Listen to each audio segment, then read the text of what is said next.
Saludos, muy buenas noches, sean todos bienvenidos y bienvenidas, como no, a un programa más de Más que Política, el debate político, nuestra cita con todos ustedes en riguroso directo, todos los miércoles a partir de las 9 de la noche, compartiendo, por supuesto, este tiempo de debate con nuestro contertulio que conforma esta noche, esta mesa de debate. Tenemos por ahora Canarias, don Vicente Quintana, muy buenas noches. Hola, buenas noches. ¿Cómo estamos, don Vicente? Pues bien, bastante bien. Por el Grupo Centrista Canario, a don Francisco Valido, buenas noches, Paco. Hola, buenas noches. ¿Cómo estamos? Pues bien, gracias a Dios. Por Nueva Canarias, don José Luis Macías, buenas noches. Muy buenas noches. ¿Cómo estamos, José Luis? Muy bien, gracias a Dios. Y ahora con un poco más de fresco, de que se han quitado estos calores, pues mucho más confortable. Y por el Partido Socialista Obrero Español, don Néstor Rodríguez, buenas noches. Buenas noches, Paco. ¿Cómo estamos, Néstor? Muy bien y agradecido de que te hayas acordado, como siempre, del Partido Socialista para compartir este tiempo de debate. Pues vamos a llevar a cabo, porque el tiempo se nos va volando, así de claro, y gracias a ustedes por participar, que son parte importante, siempre la disponibilidad que tiene para poder tocar estos temas y acercar un poco la opinión de cada uno, que eso es lo que enriquece a un debate, que sea plural y que cada uno exponga siempre con el máximo respeto y educación que siempre se ha demostrado en esta mesa.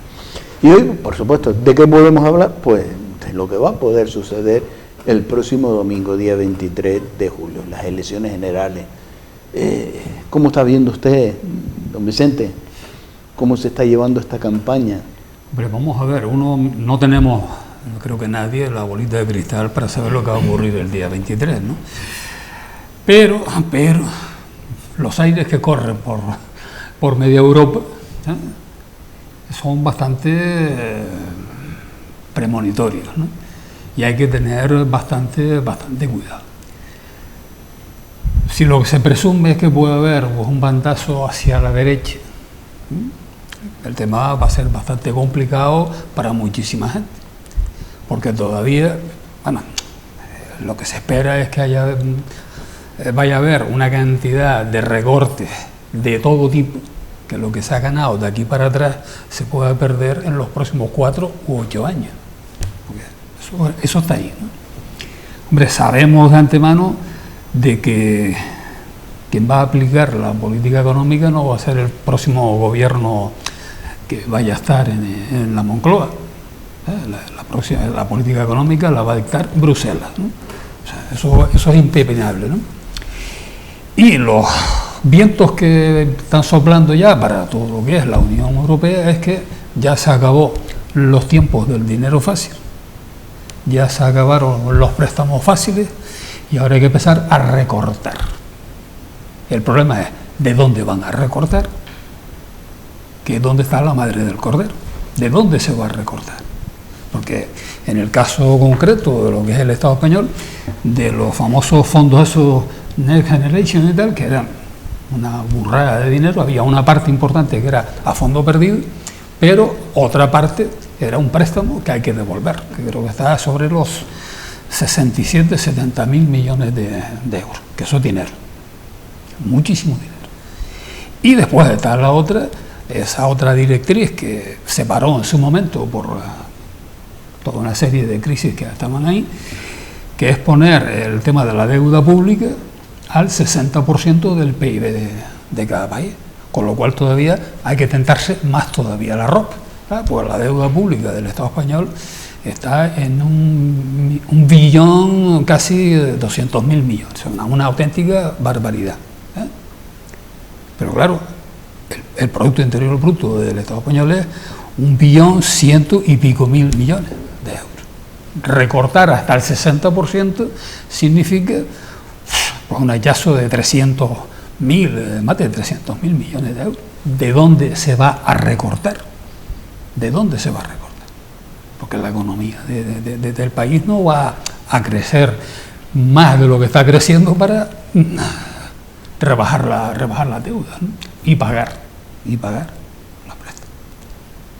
¿Entiendes? O sea, esa es la preocupación que nos debe tener a todos bastante cuidado, ¿no? Entonces, cuando se está diciendo, bueno, pues hay que bajar impuestos, pues dices, bueno, y si bajamos impuestos, ¿con qué pagamos sanidad, educación, servicios sociales, etcétera, etcétera? O sea, porque eso sirve para esas cuestiones. Entonces, que tienen que explicar, los que tienen más opción de gobernar, tienen que explicar todo este melón cuando se abre, cómo se va a pagar. Don Francisco Valido. Bueno, yo estoy esperanzado de que don Pedro Sánchez deje la Moncloa, que eso me daría una alegría tremenda. Eso en primer lugar. Primero porque ha sido un presidente nefasto, desde mi punto de vista. Yo creo que el candidato, que parece ser que tiene muchas posibilidades, que de aquí al domingo está todo por ver, porque por suerte quien tiene la facultad de poner y quitar son los ciudadanos. Que por cierto, ciudadanos que no todos podrán votar. Pues yo pongo, por ejemplo, a mi hija, que ha pedido votar por correo, y hasta el día de hoy, esta tarde que bajé al buzón a ver si ha llegado y no ha llegado, y mañana es el último día para poder votar. Pongo por ejemplo eso. Entonces, creo que eso es un fallo tremendo. Por lo menos la gente podrá ir o no ir a votar. Podrá votar por uno o por otro, por quien quiera, pero por lo menos ese derecho no se le puede sesgar a nadie. Y estoy hablando de una chiquita joven con 22 años que le hace ilusión pues decidir de su país. Yo no sé por quién va a votar, ni me atrevo a preguntar, porque forma parte de la intimidad de cada uno. Pongo como ejemplo eso. En segundo lugar, yo tampoco tengo bolitas mágicas aquí para saber quién va a ganar las elecciones o quién no va a ganarlas. Yo solo espero que Alberto Feijóo sea el nuevo presidente del gobierno, que ojalá venga aires nuevos. Yo creo que el narcisista que es Pedro Sánchez, que a él se gusta hasta mirarse al espejo, es una cosa exagerada, yo lo veo y es una cosa tremenda. Y luego decía el compañero que la deuda está en 300 y pico millones, más de 500 y pico mil millones. Habrá que hacer recortes, claro, entre el gobierno que entre el PSOE o entre el PP, me da igual, porque al fin y al cabo yo no soy militante ni de uno ni de otro, pero sí doy mi opinión, y creo que estamos en esa tarea. Y yo creo que un cambio de ciclo en España podría venir bien. Ahora, no me creo esos fantasmas que nos corre, que si viene la derecha o la centro derecha se vuelve el mundo al revés. Mire usted, el Partido Socialista fue capaz, o creó lo que era el divorcio, o lo que era leyes muy importantes. Luego gobernó el Partido Popular y esas leyes no desaparecieron. Entonces ahora vienen diciendo que si entra el PP van a desaparecer, mire, a lo mejor van a mejorar leyes que pueden corregirse, porque todo es corregible en este mundo, todo es mejorable. No hay obra humana perfecta, todo es mejorable. Y no solo tiene que hacerlo uno del PP o del PSOE, de Coalición Canaria, de Nueva Canaria o del partido que sea. Yo lo de Bildu y Esquerra Republicana, todas esas cosas ni los nombro, porque los que no quieren a España o quieren nuestro país, pues les escucho, les respeto, pero no. Entonces yo creo que estoy esperanzado, espero que la elección primero el domingo sea unas elecciones masivas. Estamos hablando de casi un 70% de posibilidad de voto. Es que esto es increíble porque parece que en las últimas elecciones generales estaban en torno del 52-54%. Eso pone de manifiesto el interés de la gente de participar. Y luego, pues después del 23, pues veremos a ver qué es lo que ocurre.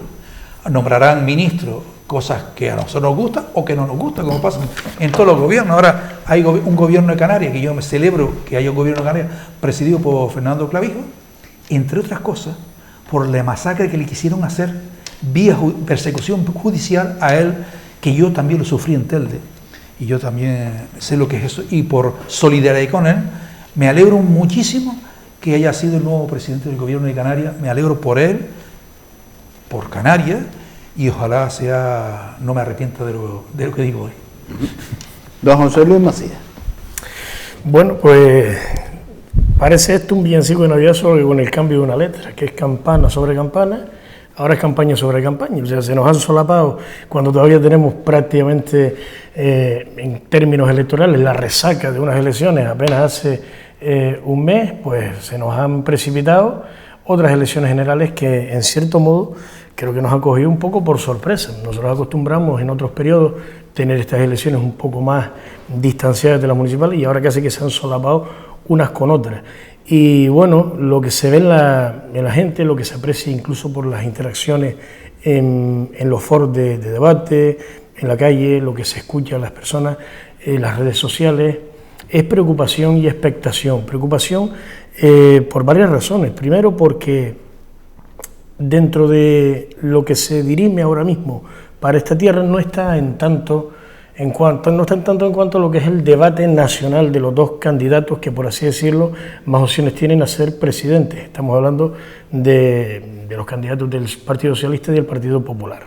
Hay una cosa que preocupa, y preocupa no solamente el hecho de que se solapen estas elecciones porque pareciera que lo que se quiere es evitar un cambio de ciclo político. Preocupa otra cosa más importante. Lo que preocupa es que Canarias no aparece en ningún momento en el debate de los dos candidatos.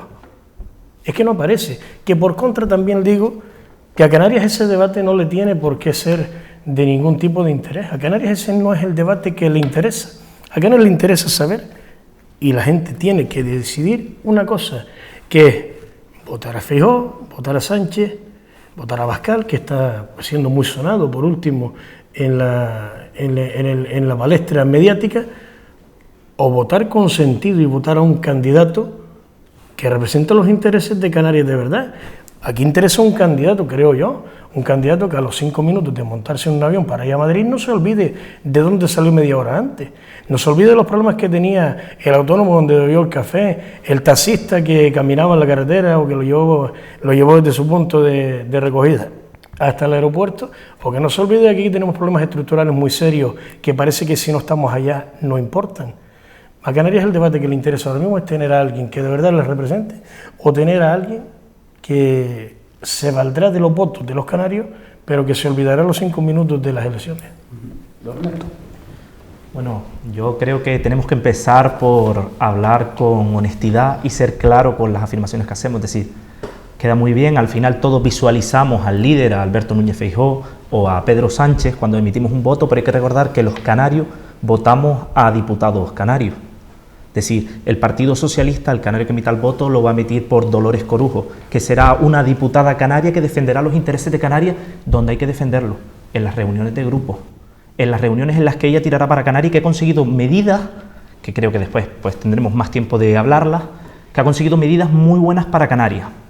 Una vez aclarado esto, es cierto que parece ser que la tendencia de Europa es que vienen curvas para todo.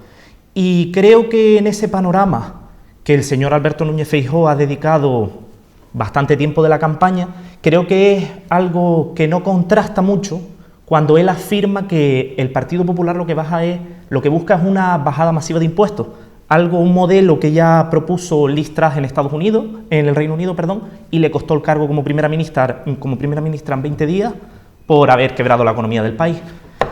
Y siempre que el Partido Popular propone esas bajadas masivas de impuestos, yo siempre me hago la pregunta de ¿a qué partida le van a quitar el dinero? Y esto es sencillo, si yo ingreso menos dinero, tengo que gastar menos dinero. ¿A qué lo vamos a quitar? Los recortes, como ya pasó con el señor Rajoy en sanidad, los recortes irán en educación, los recortes irán en servicios sociales. Creo que es algo que tenemos que explicar y que creo que tenemos que ser honestos. Cuando hacemos una campaña electoral y cuando después llegamos a gobernar. Y pongo el ejemplo, y Paco lo comentó hace nada, del gobierno de Canarias. En el gobierno de Canarias se planteó durante toda la campaña, se hizo crítica al gobierno del señor Ángel Víctor Torres diciendo que era un gobierno muy grande, un gobierno muy amplio, un gobierno donde habían dado muchos puestos. Primera medida tomada por el Ejecutivo de Clavijo. Primera medida. Se pasa de 10 consejerías que tenía el gobierno de Canarias a 12 consejerías. Se pasa de 21 viceconsejeros que tenía el gobierno de Canarias a 30 viceconsejeros. Y se pasa de 49 directores generales que tenía el gobierno de Canarias a 66 directores generales. Esto supone un 30% más de altos cargos, lo que va a suponer mayor dinero, mayor gasto público al final. Entonces a mí me gustaría, cuando hablamos y hacemos campañas, y sé que a veces fruto del momento, fruto de la tensión, pues se dicen cosas que igual después cuando las analizas dices, me pasé, pero me gustaría que fuéramos un poquito más rigurosos, porque incluso en el debate de ayer lo seguían afirmando, ¿no? Bajada de impuestos, bajada masiva de impuestos. En cuanto al voto por correo, creo que se ha explicado, incluso la empresa pública Correo ha salido públicamente a admitirlo, es decir, no le ha llegado el voto de su hija, vamos a darle de plazo hasta mañana, que es el plazo que tiene Correo. Es una realidad que las solicitudes de voto por correo han aumentado muchísimo en estas elecciones y por consiguiente no podemos esperar todos que el voto nos llegue el primer día. Si no llegan a partir de mañana es el momento en donde tendremos que decir, oye, las cosas no se han hecho bien. Hasta el momento Correo está demostrando con datos y con cifras que el reparto del voto por correo está llegando a niveles muy buenos y que invitan al optimismo, invita a que todas aquellas personas que han recibido en su casa el voto pueden ejercerlo y los que no, porque hay muchos casos en donde se ha intentado contactar con la persona en 2 ocasiones y como ocurre normalmente con los repartos de correo, si no estás en el domicilio, se te deja un envío, una notificación, puede acudir a la oficina y puede votar, porque creo que es una especie de poner en duda el sistema democrático que nos lleva a algo muy peligroso y que es algo muy peligroso que hemos visto a lo largo de la campaña, porque yo como joven y yo, bueno, lo manifiesto públicamente que soy un enamorado de la política, me gusta ver la política internacional y a mí como joven me preocupa mucho el tinte, el tono que está tomando esta campaña, en donde se está viendo una campaña muy al puro estilo de Estados Unidos, porque desde mi punto de vista el Partido Popular se ha subido al carro de lo que es el puro trumpismo, es decir, ha pasado de cosificar la figura de Pedro Sánchez, se ha figurado como Pedro Sánchez es el portador de todos los males y hay que derogarlo, de ahí nació el sanchismo, que a día de hoy los socialistas seguimos pidiendo que nos expliquen qué es derogar el sanchismo, nadie nos lo ha hecho a día de hoy, pasamos a utilizar el galope de guis, esa medida en un debate en donde yo lo que utilizo es en un corto periodo de tiempo para que los telespectadores nos entiendan, el galope de guis es una medida que utilizaba Donald Trump y que consiste en un corto periodo de tiempo decir muchos datos que no son correctos, que son inexactos, que son falsos, de forma que mi oponente no tiene tiempo físico de contrarrestármelos todos. Hemos pasado a utilizar eso en un debate, ahora pasamos a cuestionar el sistema democrático español por medio del voto por correo y sembramos la duda del pucherazo, sembramos la sombra. ¿Y cuál es el siguiente paso? Que es algo que me pregunto yo. El siguiente paso que estarán planteando es, si el Partido Socialista consigue formar gobierno el próximo domingo, un asalto al Congreso de los Diputados, porque creo que es algo muy peligroso. Bueno, me toca a mí un poco hablar algo que en las reglas que no están escritas, pero que siempre se utilizan en política, cuando entra un nuevo gobierno se le da siempre 100 días de gracia para que vea todo eso. Yo en un gobierno muy costoso pondré al de Sánchez con 22 ministros, que el único gobierno en España en democracia que ha tenido 22 ministros, ha estado entre 12 y 15, nunca 22. Y el problema son 22 ministros, porque hay muy buenos ministros del Partido Socialista y Yolanda. El resto, ni cuenta, porque son unos verdaderos inútiles. El de universidades, el de consumo, nada, pero nada, unos inútiles. Y tanto entienden, como estamos en Canarias y aquí, para que todos nos entiendan, aquí tanto culpa tiene el que ordena a la cabra como el que mantiene la lata. Y hoy, el Consejo de Ministros más potente, más numeroso que ha tenido España es el de Pedro Sánchez. Y entonces, ese es el que yo censuro. Yo creo que en un estado como el nuestro, que es verdad, como decía el compañero, que el año que viene es cuando vienen los recortes. Gobierne quien gobierne. Gobierne Pedro Sánchez, gobierne Alberto, da igual. Gobierne quien gobierne, va a haber recortes porque tiene que haberlo. ¿De dónde va a bajar impuestos? Hombre, el tramo ese del IRPF de hasta 40.000 euros por familia no me parece mal, ¿eh? Yo no he leído la letra chica, pero no me parece mal. Y tampoco estoy yo aquí para defender tampoco al PP, lo digo con toda sinceridad. Lo hago bien, ¿verdad? Pero no estoy aquí para defenderlo, hombre. Lo hago, yo soy honesto con mis pensamientos. Yo soy un centrista empedernido. Y mi ídolo natural se llama Adolfo Suárez, que ya no está en este mundo, pero yo siempre lo sigo recordando como el mejor presidente que ha tenido España. Aparte de Felipe González, que fue para mí el segundo. Los demás han pasado ni pena ni gloria, pues bueno, lo han hecho lo mejor que han podido, y unos del PSOE y otros del PP. Así que, entonces yo creo que esa es la clave. El gobierno español, el que elija el domingo los ciudadanos, tiene un papel muy difícil que llevar a cabo, porque hemos tenido una etapa muy suculenta de muchas ayudas económicas de Europa, de mucho dinero que ha venido de Europa, y que se acaba como todo en la vida que se acaba. Y ahora vendrá la situación económica. Y miren, que me vengan a hablar de mí, de lo bien que está la economía. A mí no me hable de la economía, el cómo está el PIB y todo esto. No me hables de eso. Yo sé que a mí la hipoteca me ha subido más de 300 euros mensual, que eso significa 3.600 al año. Que cuando yo iba con 50 euros al supermercado de la esquina, por no nombrar ninguna marca, hacía media compra. Hoy con 100 no hago ni una cuarta. Y cuando tú ves a los viejitos, a la gente mayor, en los supermercados dando vueltas y vueltas, porque esto hay que ir al supermercado y observarlo, y dando vueltas, los pobres están mirando a ver cómo pueden ellos hacer su cesta de la compra y no llegan a final de mes. Eso es lo que a mí me preocupa. A mí no me resuelve el problema regalando dinero a los jóvenes, 400 euros por un lado y ahora 20.000 euros para que se organice su vida. No, la gente tiene que trabajar, estudiar y formarse y sacar su vida adelante. Yo no se lo voy a resolver, pero son ellos que tienen, y nosotros les ayudaremos en todo lo que tienen en nuestra parte. Por lo tanto, yo creo que es muy importante. ¿Qué me saca a mí con subirme la pensión 85 euros, como me están recordando todos los días en la prensa? Si después la cesta de la compra yo me gasto 300, 400 o 500 euros más en la compra. Entonces esa es la realidad. Yo espero y deseo de todo corazón que el gobierno que venga pues lo haga tan bien que tengamos que decir aquí, oiga, pues estaba equivocado, pues lo han hecho fantástico, han tomado medidas pues adecuadas a la situación actual, porque cuando hay momento de apretarse el cinturón, nos apretamos el cinturón, pero que seamos todos, no algunos. Los pensionistas y la gente deficiente, que no sean ellos solo los que tienen que apretar el cinturón, sino todo el mundo, empezando por los políticos, que son los que se comen bien. Entonces, pues hay que empezar por ahí. Entonces, a partir de ahí, vamos a ver cómo llegamos a la meta. Don Vicente, que le... Bueno, vamos a ver, yo creo que hay que centrar un poquito más la cuestión, ¿no? Es decir, el gran problema que siempre ha habido, no solo a nivel de Canarias, ¿no?, que es el que a mí me preocupa, ¿eh?, sino a nivel del Estado es, y la pregunta la he hecho muchas veces aquí, ¿qué proyecto de país es el que quiere? O el que se quiere construir. Pues claro, a mí, por ejemplo, pues, yo, en fin, con todos los respetos que se le pueda tener al señor Clavijo, ¿no?, uno dice, mira, vamos a tentarnos la ropa y mucho, ¿eh?, cuando usted está diciendo las tonterías, ¿eh?, que usted plantea nada más empezar. No, vamos a bajar los impuestos. Mire, la bajada del IC supone que entran menos, o sea, 500 millones de euros menos a las arcas públicas, que para Canarias le viene pero que muy bien, ¿eh?, pero que muy bien. No es que ahora, como dicen, no, es que ya los canarios en el año 2024 notarán en sus bolsillos la bajada del IC. Mire, señor Clavijo, eso es un insulto a la inteligencia. Ya de entrada, ¿eh? Segundo punto. No, vamos en fin, el impuesto esto de donaciones, sucesiones y tal, igual.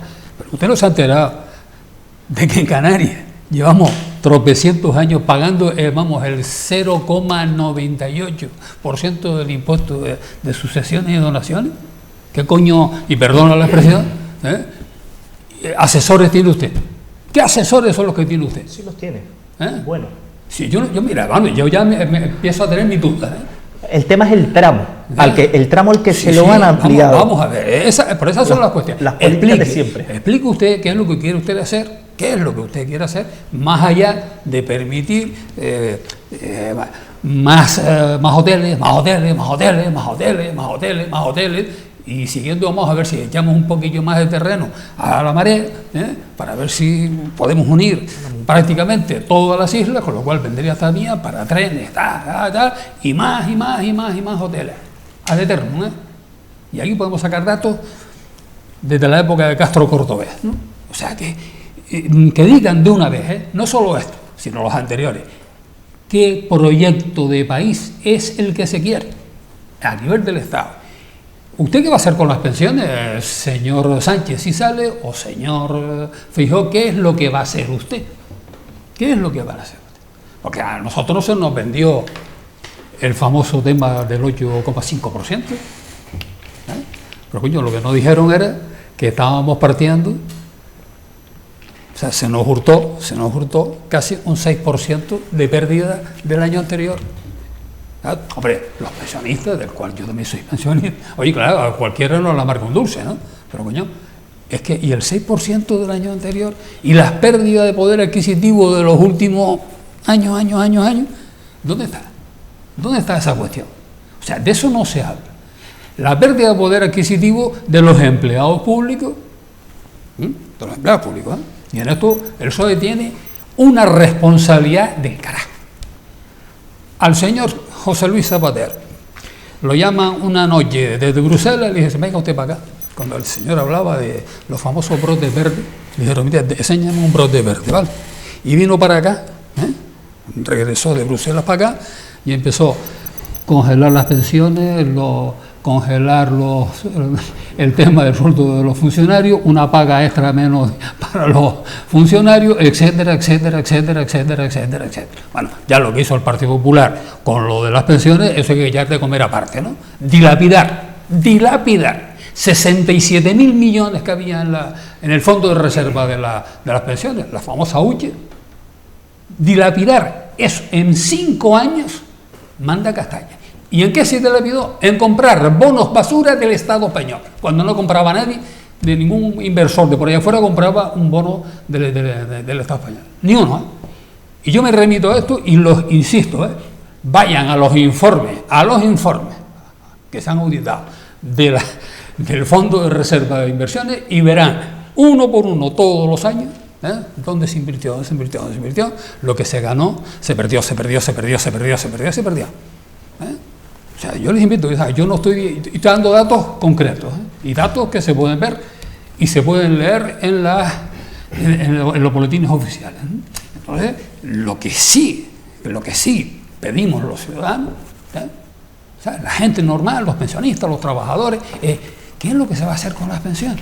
¿Qué es lo que se va a hacer con las pensiones?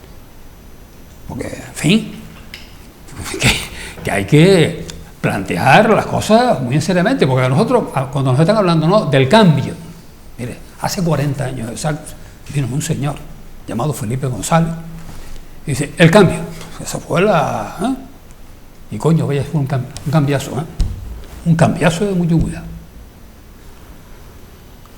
Privatizaciones de todo lo habido y por haber, Hay informes, todos los que se quiera de la época, ¿no? Fue la época, estaba el señor Boyer, de triste memoria, ¿no? En ese momento era el superministro de Economía y tal. Y uno dice, bueno, se cargaron los 4 pequeños bancos públicos que en vez de crear una banca pública, los regalaron. El Banco Exterior, regalado. Argentaria, 1 euro. Vendido por 1 euro. Y eso está ahí, en las hemerotecas. En vez de hacer las cosas. Otra cambiada. Eso vino de Bruselas, que también fue del tirón de orejas para el señor José Zapatero. Hay que bancarizar las cajas de ahorro. ¿Dónde están las cajas de ahorro? ¿Dónde están las cajas de ahorro? Yo recuerdo haber dicho en alguna que otra ocasión a ciertos personajes, decir, coño, vamos a aprovechar en Canarias, están las cajas rurales, Caja Canaria y la Caja de Canarias. Porque que todo eso estaba tutelado, sobre todo las cajas de ahorro, tuteladas por el gobierno de Canarias, Consejería de Economía y tal. En aquel momento estaba el señor del Sausal, el Paulino Rivera. Dice, no, es que eso no se puede hacer, lo que conviene es que las cajas rurales se arrimen a otros, para así darle mayor empaque. Coño, el mayor empaque fue, lo de la Caja de Canarias en concreto, es que eso fue de juzgado de guardia. Hombre, me place de que yo fui uno de los que denunció ante la Fiscalía Anticorrupción esa forma de proceder y cómo se llevó a cabo el tema de la Caja de Canarias. Y el señor fiscal de Anticorrupción decía, no, esto aquí no, esto hay que llevarlo para Madrid. Porque todo el mundo se estaba lavando las manos. Cuando había informes internos del Banco de España hablando de la gestión de la Caja de Canarias, de la otra. Y los gobiernos de turno en aquel momento, todos mirando por un lado, para el otro, tal, el que entraba en la comisión ejecutiva de la Caja de Ahorro privado, porque era un sueldazo de mucho cuidado, hubo gente de ciertos partidos que se lo llevaron calentito, bueno, eso sí, legalmente, porque eran, eso cómo se llama, nóminas blindadas, e indemnizaciones blindadas, multimillonarias. ¿No? Multimillonarias. ¿Eh? Entonces, claro, uno dice, ¿qué es lo que quiere usted hacer con Canarias? ¿Qué es lo que usted quiere hacer con Canarias? Porque aquí hay 2.200.000 residentes, de los cuales, según el Instituto Nacional de Estadística, 1.311.000 tienen graves dificultades hasta para pagar una factura. Y ya no si me puedo extender en las últimas informes que se han soltado por ahí, ¿no? De la pobreza infantil, la extrema, coño, en fin, debilidad que tiene la gente para llegar a final, para poder comer pescado, aunque sea, coño, 2 veces al mes, aunque sea pescado ese que está quemado de tanto congelarse. Y aquí, ¿qué es lo que se pretende hacer con toda esta cuestión? ¿Qué es lo que se pretende? Es la pregunta que se hace muchísima gente. Entonces, claro, se echan la mano a la cabeza cuando en los sitios más pobres, en los sitios más vulnerables, la gente vota a los salvajes esos de Vox. Claro, porque ese discurso es muy fácil. Dice, no, la culpa la tienen otros. Tú votas a nosotros, nosotros arreglamos el problema. Por menos un problema no van a arreglar. Y eso es lo que hay que... La pregunta siempre uno que ha hecho, Paco, tú lo sabes perfectamente, lo he hecho aquí 300.000 veces. Digan exactamente qué es lo que van a hacer, cómo lo van a hacer y en qué los va a beneficiar las cuestiones estas a los trabajadores y a las trabajadoras de Canarias. Esa es la cuestión fundamental. Lo que no podemos estar aquí es viviendo del sueño del turismo como si eso no se acabara nunca.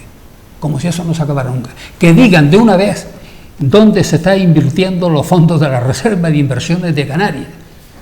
Desde cuando estaba en la época del señor Pedro Solbes, ministro, superministro también del PSOE, recuerdo que en la Agencia Tributaria de Canarias presentamos allí más de 200 solicitudes, pidiendo, no se podía exigir en aquel momento, pidiendo de dónde se estaba invirtiendo el dinero. ¿De dónde se estaba invirtiendo el dinero? Porque esa cuantía que había ahí, que es multimillonaria,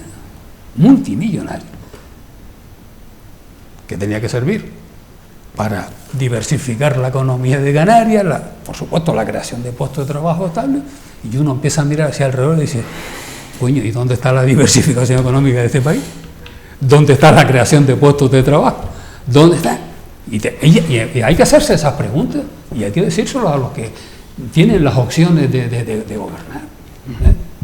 Don José Luis. Bueno, volviendo un poco a la primera intervención, yo quiero aclarar una cuestión para que no parezca que uno tiene algo en contra de los que son nuestros paisanos, los canarios. Tampoco tengo nada en contra con los que son madrileños, ni contra los catalanes, ni con los aragoneses, ni nada de nada. Cuando nosotros, y digo nosotros, Nueva Canarias, cuando en mi caso yo hablo de un canario que nos represente, una canaria que nos represente, de verdad, hablo de una persona que además de haber cultivado sus raíces, sus bases en la participación social más cercana a la vecindad, estamos hablando de los colectivos sociales, culturales, asociaciones, clubes deportivos, lo que directamente te vincula con lo más próximo a tu devenir diario. Ser canario para mí representa, primero eso, primero estar en el ruedo, estar en la calle en primera línea con las cosas más básicas, para tener una idea y una dimensión cuando uno va adquiriendo después otras responsabilidades, cuando se encomiendan otras responsabilidades superiores, pues tener evidentemente la perspectiva de lo que toca defender en este momento, pero no olvidar el origen. Es importante no olvidar el origen, como es importante, decía antes, no olvidarnos cuando nos montamos en un avión a los 3 minutos de que dejamos atrás una tierra donde están nuestras raíces, donde están nuestros antepasados y donde se quedan nuestras familias con todos los problemas que ello conlleva, o con todos los problemas que hay ahora mismo. Ser canario en este caso es eso, es haber tenido la base suficiente como para si yo represento a alguien, y lo represento con honestidad y con responsabilidad, y lo más importante, poner el acento canario. ¿Y cómo se pone el acento canario? Teniendo una única agenda a la que se debe obediencia, y esa agenda es la de Canarias. ¿Por qué digo yo que hay que diferenciar este hecho? El hecho de que quien vaya en nombre de un partido de otro, sea canario o sea canaria, no quiere decir que vaya a defender igualmente los intereses de Canarias si no tuviera una agenda de obediencia nacional. Sabemos que hay gente que la agenda se la marca el partido desde la sede central en la península. Eso no puede ser. Y eso ha pasado. Por desgracia, o por suerte, en este caso las hemerotecas, dicen quién tiene una trayectoria en la que ha defendido una línea o el que ha defendido polarizadamente otra línea. Y la experiencia así lo ha avalado. ¿Cómo se pone acento canario? Mire, nosotros llegamos al Congreso y cuando llegamos gobernaba el Partido Popular con Mariano Rajoy como presidente. Fuimos necesarios para levantar la mano y votar. Y esa necesidad del gobierno para aprobar los presupuestos nos propició. En el 2017 y 2018 están los datos, los presupuestos venidos del Estado, o vamos a decirlo de otra forma, la parte, el trozo de queso, el trozo de la porción que nos toca a Canarias, pintada en el presupuesto del Estado, más dotada de toda la historia de los presupuestos de Canarias. Eso lo conseguimos en el 17 y en el 18 gobernando el Partido Popular. Nuestra palabra y nuestra lealtad es una sola. Nosotros no procuraríamos en aquel entonces un gobierno de derecha. Cuando tuvimos la oportunidad apoyamos la investidura de Pedro Sánchez como presidente del gobierno. Logramos cosas con ellos. Vamos a decir que con el Partido Popular, no solamente ese paquete de medidas económicas propició grandes inversiones para desarrollo de infraestructura, en aquel momento nos ocupaba un tema preocupante que era, aparte de otros muchos, pero un tema preocupante era el de las carreteras, el tema de carreteras, por ejemplo, la carretera de la aldea, la famosa carretera de la aldea, era uno de los temas de debate en aquel momento, o la situación de pobreza que teníamos aquí, la situación de desempleo, la situación en sanidad y en educación, que ya estamos ya cansados de decir que tenemos que tener mejores cotas para este tipo de necesidades básicas. En aquel momento conseguimos ganar, incluso después se aprobó el nuevo REF canario y también el nuevo Estatuto de Autonomía de Canarias. Eso fue en aquella época. Por tanto, en ese momento ganamos competitividad, ganamos peso estratégico de cara al Estado, teniendo un solo diputado ahí. Viene la etapa del Partido Socialista, conseguimos lo que muchos consideran un privilegio, una subvención, como si fuéramos mendigos. Esta tierra, Canarias, tiene que tener el mismo tratamiento que tiene que tener el resto, o que tiene en la actualidad, el resto de comunidades autónomas. Y lo que no puede ser que nuestras mercancías, ponerlas en península, nos cueste tanto que cuando lleguemos a intentar competir de forma legal con el resto, no tengamos margen de beneficio. Bueno, lejos de eso, es que directamente no podíamos hacerlo porque perdíamos. Y fruto de eso, entre otras muchas cuestiones, salieron el famoso descuento del 75% en los desplazamientos de personas. Primero entre Canarias y después Canarias Península. El 100% del descuento de mercancías para el transporte de mercancías por vía aérea o por vía marítima. El POSEI adicional, otro de los logros, o también las ayudas al agua de riego agrícola. Fueron negociaciones fruto de que también hicimos falta. Canarias hizo falta para votar allí y cada vez que vamos allí, pues lo que intentamos, por lo menos de nuestra organización, es sacar el porcentaje o la tajada de queso que le toca a Canarias, siempre con una agenda que es Canarias. Dijéramos que entonces, con el Partido Socialista conseguimos consolidar derechos. El 75% no es una subvención, no es un regalo, no es una dádiva, no es una limosna, es un derecho. Y por tanto, son cuestiones que tenemos que seguir defendiendo de aquí en adelante. ¿Qué quiero decir con esto? Es importante que quien vaya a representarnos, en este caso nosotros, hemos elegido a una persona, no por el hecho de que sea, en este caso Luis Campos, porque pueda ser Chema Santana, que son nuestros candidatos, o porque sea Minerva Alonso, la tendencia. Es que no estamos hablando de elegir una persona porque nos cae mejor, nos cae peor. Les puedo asegurar que no estamos en condiciones de elegir en función de las filias o las fobias. Nosotros hemos elegido una persona, no quiero decir la expresión, aquí ustedes se la pueden imaginar, una persona que ha cogido las cosas desde las raíces, que sabe lo que significa el trabajo en la calle, que sabe lo que significa salir con la responsabilidad de representar a los canarios y las canarias fuera de aquí. Y que tendrá que hacerlo así porque nosotros no nos doblegamos a ninguna otra obediencia que no sea la agenda canaria. Lo hemos demostrado cuando hemos estado en las posibilidades que hemos tenido, cuando hemos sido ciertamente relevantes. Cuando no nos han dejado levantar la mano o levantar la mano no era relevante, pues no nos ha quedado otra que sufrir las consecuencias. Y eso es lo que nos jugamos ahora. No nos jugamos cualquier cosa. Nos vamos a ir a unos minutos de publicidad y a la huerta tendrá palabra don Néstor. Vamos a publicidad.